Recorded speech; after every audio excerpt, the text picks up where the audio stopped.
Let's jump into module 15 of our intermediate financial accounting class. This module all about equity. We're going to learn 6 types of items here, 6 mostly transactions. We learn how companies issue shares. A big topic this chapter is buybacks, when they buy back their share and cancel the share, or when they buy back them and keep them as treasury shares. How do we account for that? Cash dividends, actually pretty simple transactions, but we'll review those. Stock dividends and stock splits are something new for the course, and I want to introduce them a little bit later in this video. And the last thing we'll learn is the statement of changes in equity, a financial statement devoted to shareholders' equity. But let's discuss stock dividends and stock splits, because I do think they're an oddball accounting transaction. And they strike me as a funny transaction. So here we've got you and me.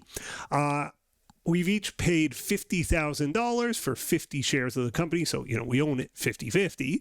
I own 50 shares, you own 50 shares. And the company, after it's operated a little while, has assets of 150, liabilities of 20, and shareholders' equity of 130, meaning there's been some retained earnings here as well. The company's made some money.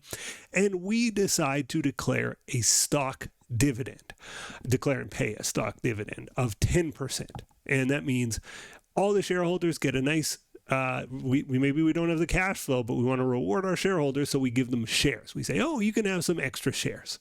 Well, to me, it's a weird transaction because I don't think it's much of a reward, but companies do this occasionally. So let's just say we reward our shareholders with 10% new shares. So I go from 50 to 55, you go from 50 to 55 shares. Now you'll notice, well, now the company has 110 shares and we each have 55 of 110. We're still 50% owners of the company.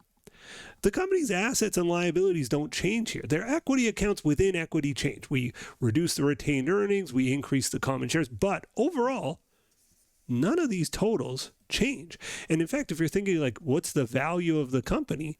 It hasn't changed at all. If we paid a cash dividend of $10,000, our assets go down, our equity goes down, our retained earnings goes down. In this case, assets don't move, liabilities don't move, equity doesn't move. The company is unmoved. And the same thing, even more so, if we declared a stock split. In a stock split, none of the accounts change whatsoever. So we're going to learn about the mechanics of these transactions, but I just want to say at a high level, stock dividends, and particularly large stock dividends and stock splits, they're kind of weird transactions, but we'll learn the mechanics of it this chapter. Lots of practice ahead for you. I can't wait to get started. Thanks for watching. See you in the next video. The next video in our series is right up here, and if you want a supercut of all of the videos in this series, that's the one down below.